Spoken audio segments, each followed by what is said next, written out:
কোরআনের কথা যেখানে হয় এখানে কিছু মানুষের বাধা ছিল কি ছিল না? বলেন ছিল কি ছিল না?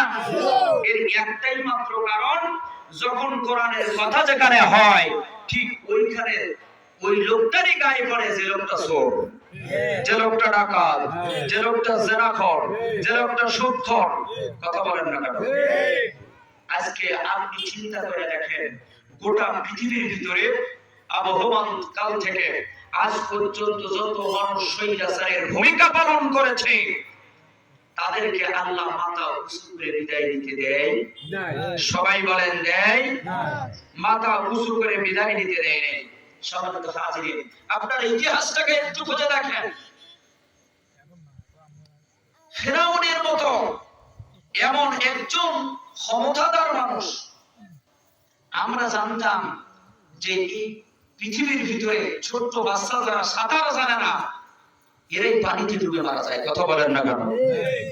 কিন্তু সুযোগ পাইলে আল্লাহ পাক রব্বুল আলামিন যারা স্বৈরাচারের ভূমিকা পালন করে এদেরকেও সুযোগ পাইলে সুবাই সুবাই দুনিয়া থেকে বিদায় করে।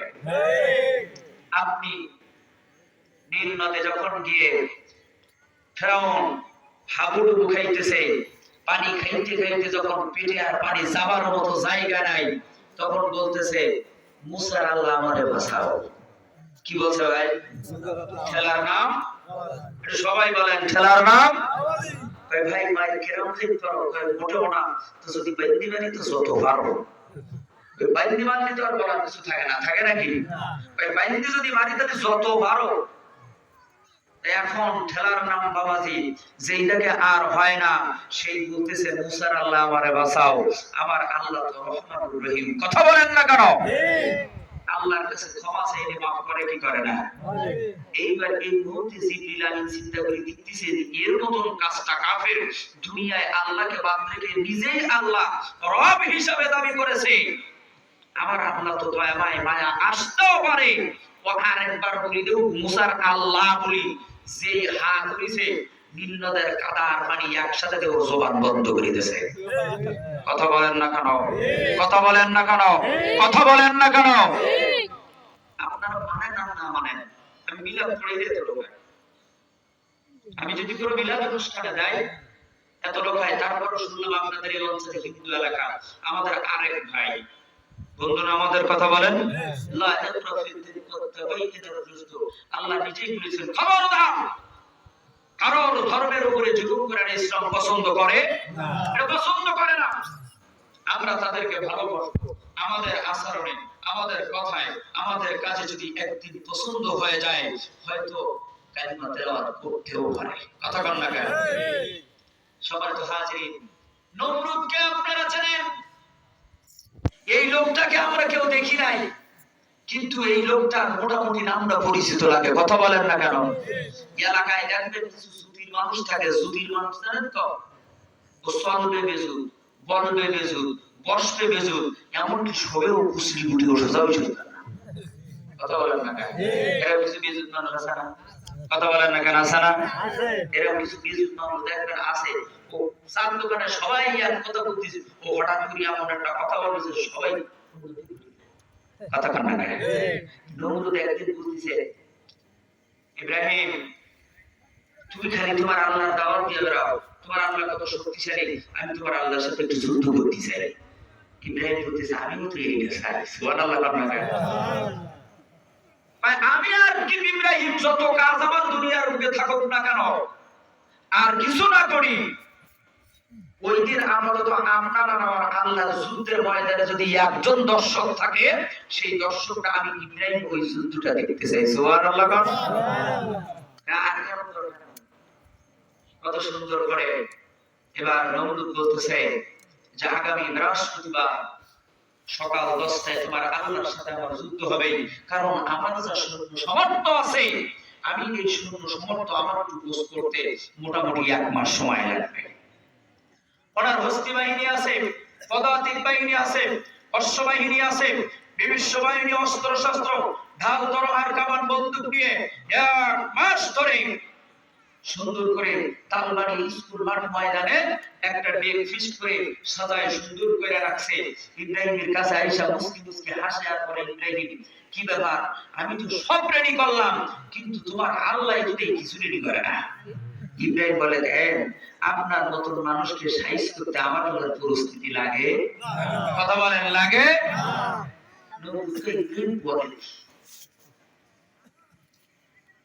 সকাল 10টা বেজে গেছে, বৃহস্পতিবার সকাল 10।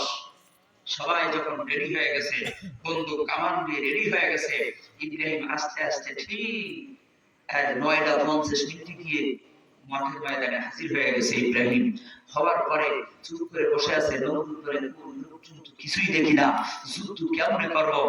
10টা বাজু, সুবহানাল্লাহ না, 10টা বাজু, তারপরে বোঝা যাবে। 10টা বেজে গেছে, এইবার বলে আপনি রেডি হন। 10টা কিন্তু বাজছে, কিছুক্ষণ পরে দেখা যায় আকাশ থেকে মেঘের মতো কি যেন নুর করতে করতে আসতেছে। সেই 10টা বাজছে, মশার বাইন নিয়েছে। এই মশা একবার প্রত্যেকটা সৈন্যর গায়ে গিয়ে যখন মশা শুরু করেছে, বলেন তো কামান কি কাজে লাগে? কথা বলেন না কেন, কাজে লাগে? এইবার নবী বলতেছে, কি ব্যাপার ও ইব্রাহিম, যুদ্ধ কার সাথে করবো?